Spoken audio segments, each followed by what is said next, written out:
companys, com estem? Avui farem un vídeo un poc d'interior, serà un vídeo de parlar, estem un poquet foscos, però és que he preferit no utilitzar el micro, a veure com queda, parlaré en el meu volum habitual, que sol ser bastant alt, així reverbera molt l'últim vídeo en el micro, va així que retornava molt la veu, val? Per això que el farem així dins, en calma i espero que m'escolteu bé. Val? Anem a parlar de diverses coses avui, penso que vos agradarà bastant, ho dic al principi, si vos subscriviu, millor per a tots, per a mi i per a vosaltres, imagino, perquè vaig prometre que quan arribàrem a 400 subscriptors, que quasi que estem, faríem un vídeo en el qual elaboro un ganivet, un vídeo o dos, igual el faig en dos parts, un ganivet senzill, però un ganivet útil per a la supervivència del bushcraft i que jo diria que tothom se'l pot fer a casa amb ferramentes molt bàsiques. Abans de parlar, però, acabo de recol·lectar un poquet de timó, i opa, que me cago, i un poquet de romer. Què vaig a fer en aquest timó i aquest romer? Vaig a fer una infusió. Estic encara un poc convaleixent, he eixit fa poc d'un constipat i perquè vegeu una cosa que jo solc fer així a la caseta quan estic a soles, que és que a vegades dino poc o ni dino, no perquè siga un agarrat, d'això parlarem avui, sinó perquè vaig fartar prou a nit i esta nit tornaré a fartar, és la vespra de la puríssima. Vaig a ficar el romer i el timó dins d'esta tetera, és el Decathlon, penso, deu ser quechua, seguríssim. No sé si ho fica.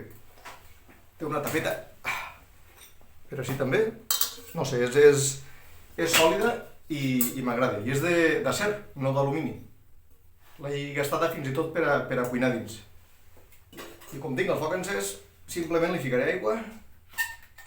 Ne vaig a ficar bastant.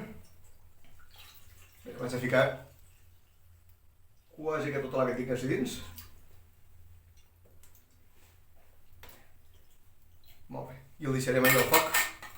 No ho sé, ho comprendrem en seguida quan se fica a bullir, perquè per així per la punteta traurà baf i fins i tot a vegades se n'ix, quan se fica molt calenta, però si l'anem controlant penso que ens ho farem. Avui justament vull parlar-vos d'això, del concepte d'agarrat. Té diversos sinònims. Agarrat és allò que en castellà diem tacaño, no? Agarrat se pot dir també mesquí, que per mi mesquí com a agarrat té una ressonància medieval.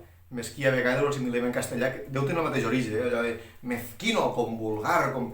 Mesquí vol dir que no usa. És com eixe riu que hi ha a l'Aragó, no? Que dona nom al poble de Bellmunt de Mesquí. I també garrepa.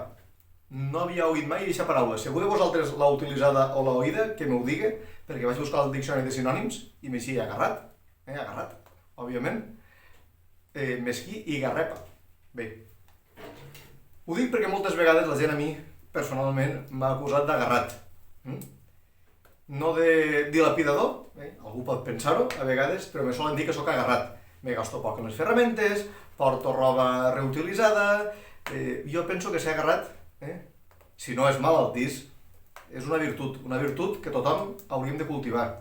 Una virtut molt unida a la humilitat i a l'austeritat, i que a banda de forjar-te, de cultivar-te, d'enardir-te l'esperit, t'afavoreix també en el que és l'aprenentatge del món del bushcraft, la supervivència, sobretot del món de la vida tradicional, podríem dir, i a banda estalviar els diners. En el tema dels diners sí que vull detindre'm una miqueta, perquè avui en dia vivim en una societat molt monetària. Me direu, no, des de l'edat del bronze o del ferro almenys hi ha monedes arreu. Sí, però no com les hi ha ara. Les monedes al món antic gairebé no s'utilitzaven. Era gent rica, funcionaris, soldats que es pagaven monedes, impostos que es pagaven a vegades en monedes, però la gent normal no solia comprar tots els dies en monedes, sobretot feien bescanvi i sobretot el que feien era autoconsum. On vaig en això? No cal anar a l'època dels hiverns. Els meus avis, quan eren joves, ja a meitat del segle XX no, però a principis del segle XX, o els seus pares, finals del XIX, principis del XX, la moneda era un bé escàs. Podien no ser pobres, els meus avantpassats no eren especialment pobres, eren com tota la gent, llauradors normals, ni benestants, llauradors més bé normals, però moneda no solia tindre la gent antiga. Per què? Perquè normalment tot allò que cultivaven era per a l'autoconsum. M'enteneu el que vull dir, no? Si no se ven el producte de l'agricultura, no pots generar diners. Per tant, no passaven fam, no passaven necessitats, però la moneda era molt escassa, solament podien tindre moneda quan treballaven per a un altre, que això sols ho feien els bracers, els jornalers, que era gent que tot allò que guanyava s'ho gastava en menjar pràcticament, per tant, moneda nul·la també, per a comprar-se ferramentes, roba, gairebé nul·la, i els que eren d'autoconsum, a vegades hi havia un excés de collita, que a vegades passa, sol passar més al contrari, i aquest excés de collita el comercialitzaven. Al comercialitzar-lo podien tindre diners. En aquests diners podies tu després anar a la taverna, que allí se cobraven diners, podies comprar un immoble, un camp, feien falta molts diners per a això, moneda de plata i d'or, sobretot en aquell moment, però òbviament no tenien sempre el monedero, que diem avui en dia, ple de diners per a usar-los. Estalviaven per a quan hi havia Fira Sant Pau, Fira Cabanes, la fira que foren, i allí sí que podien comprar alguna ferramenta. Val? On vaig tot això? Això va generar una mentalitat un poc especial. Segur que la majoria dels vostres avis eren el que diem agarrats, garrepes o mesquins. Seguríssim. I pot ser que ja tingueren una situació vital més o menys arreglada, que cobraren de jubilats, o hagueren progressat molt en el camp, o en alguna fabriqueta, o en algun negoci familiar, pot ser, però encara així la mentalitat de quan no hi havia moneda. I aquesta mentalitat, des del meu punt de vista, és molt sa i li diu molt al món de la supervivència. Me penso que me vaig a llevar la caçadora perquè fa calor a la vora del foc. No és un dia especialment gelat, però esta caseta és molt menuda i de no res s'escalfa. El primer aspecte que volia que comentàrem, quan ho de ser agarrat, en el bon sentit de la paraula, no és un complit que li agrada escoltar a la gent, òbviament, és el més obvi, és el d'estalviar diners.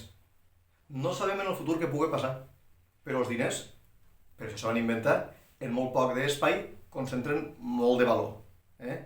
No pots anar a comprar un camp en sacs de pataques, per entendre'ns. No sabem mai si per temes de salut, perquè ara confiem en l'Estat, pot petar tot, temes de salut, ens pugui fer falta, inclús alimentació, la moneda val la pena tindre-la.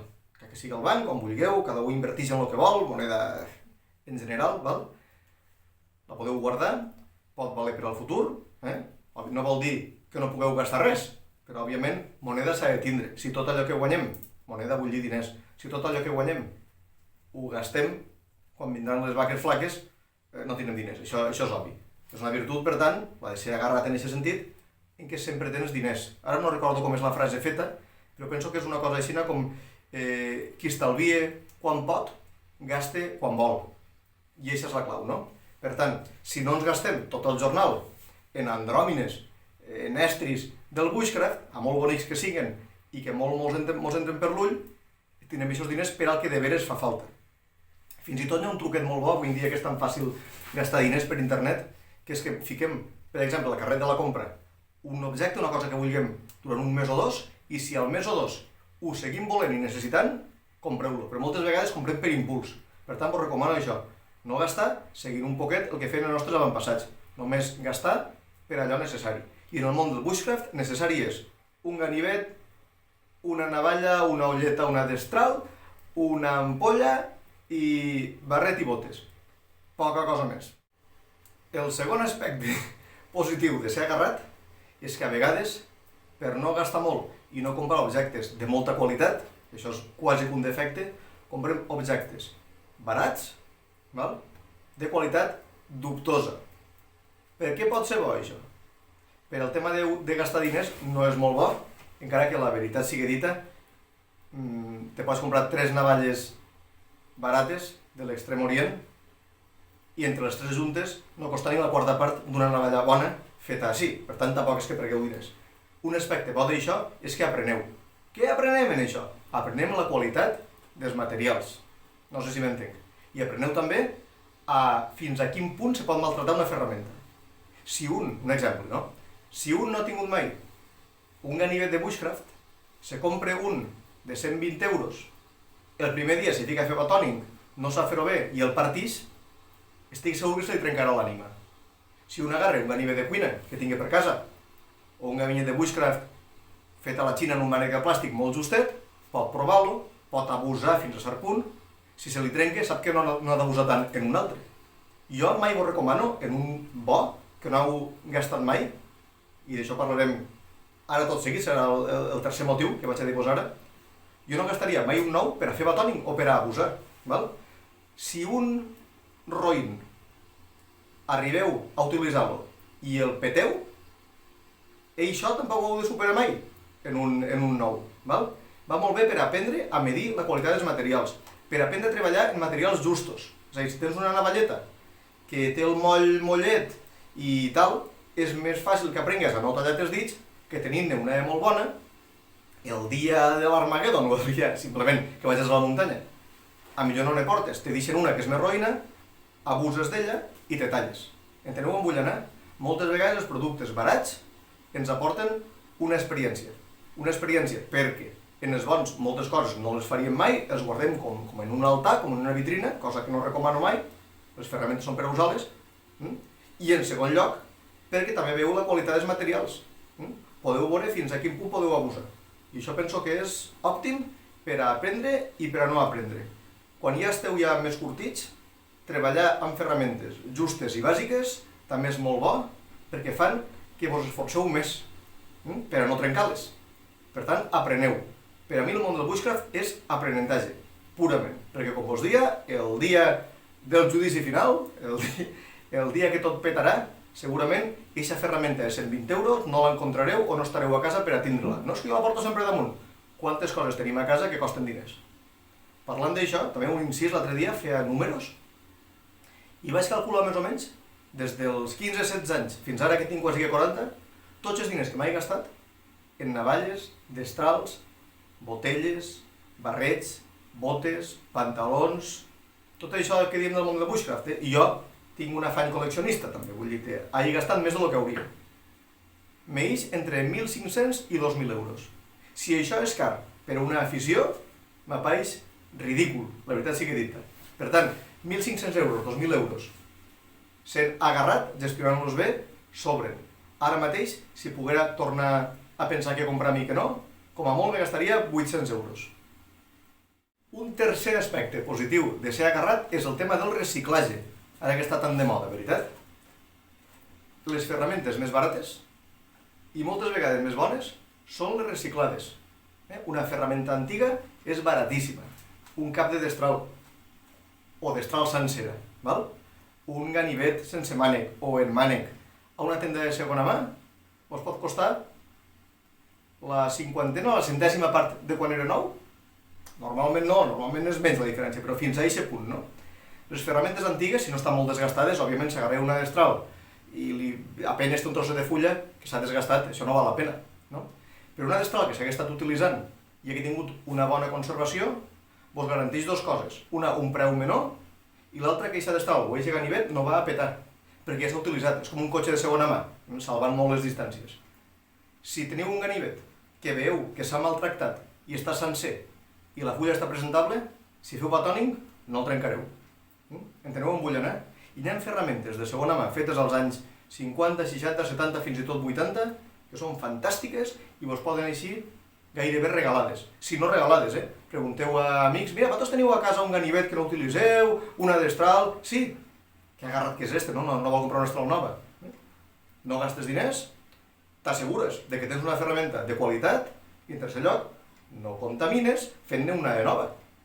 I un quart aspecte que avui vos vull destacar com a positiu de ser agarrat és que aprens a fabricar-te les teues pròpies ferramentes. I d'això a este canal n'han parlat moltíssim, veritat? Ferramentes fabricades per tu són o gratuïtes o quasi que gratuïtes o només gastes l'energia de produir-les o el desgast d'alguna ferramenta. Val? No gastes diners, te les fas al teu gust, completament al teu gust, aprens una professió, com fer un ganivet és complicat, ho veurem el proper dia, o qualsevol altra ferramenta, una cistella, el que sigui, val? Que això és primordial. Recicles, la majoria de vegades, també, no? I sobretot és molt satisfactori, t'ompli moltíssim, perquè te dona autosuficiència. Saps que si has lluitat molt i has aconseguit una ferramenta més o menys presentable, en un cas de crisi, te la podries fabricar. Això és tot. Han vist 4 aspectes positius de ser agarrat, de no ser dilapidador, per entendre-nos, no recomano ser agarrat, però sí aquesta mentalitat sana dels nostres avantpassats de no gastar sempre, allò del que l'estalvia quan pot, gasta quan vol, i jo personalment no vos recomano gastar-vos els diners en allò més car. Ho dic perquè a vegades diuen me gastaré els mateixos diners que tu t'has gastat en tota la vida en 4 ferramentes molt bones. Poden ser molt bones, però avui en dia d'una cosa de mitjana qualitat a una cosa de màxima qualitat no hi ha tanta diferència. És més la nostra friquitat, fetichisme o culte a marques que tinguem a vegades.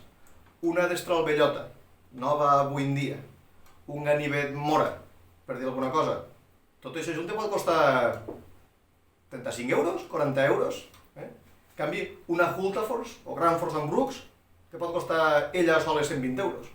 Ho dic perquè avui en dia tenim materials molt bons. Si els nostres avantpassats ho hagueren tingut, llavors dic que hagueren al·lucinat. Això és una reflexió típica que vos faig. Ho dic per això. Aquesta mentalitat vos ensenyarà moltes coses, aprendreu moltíssim. El recorregut pel món del bushcraft serà llarg, no serà curt, val? Però vos donarà unes skills, unes habilitats que són superútils per a la vida vostra, per ajudar els demés i per a realitzar-vos com a persones. Jo vos ho recomano. Per tant, mira, ja està bullint. Ja es comença a traure baf, ho veu? Per tant, això, penseu molt bé abans de gastar, perquè no simplement pels diners, que sigueu els més rics del món, sinó perquè aneu a aprendre. I en el bushcraft i en la vida tot és aprendre. Per això estem ací. Eixa és la raó de la vida. Entre d'altres, no? Vinga, fins al proper dia.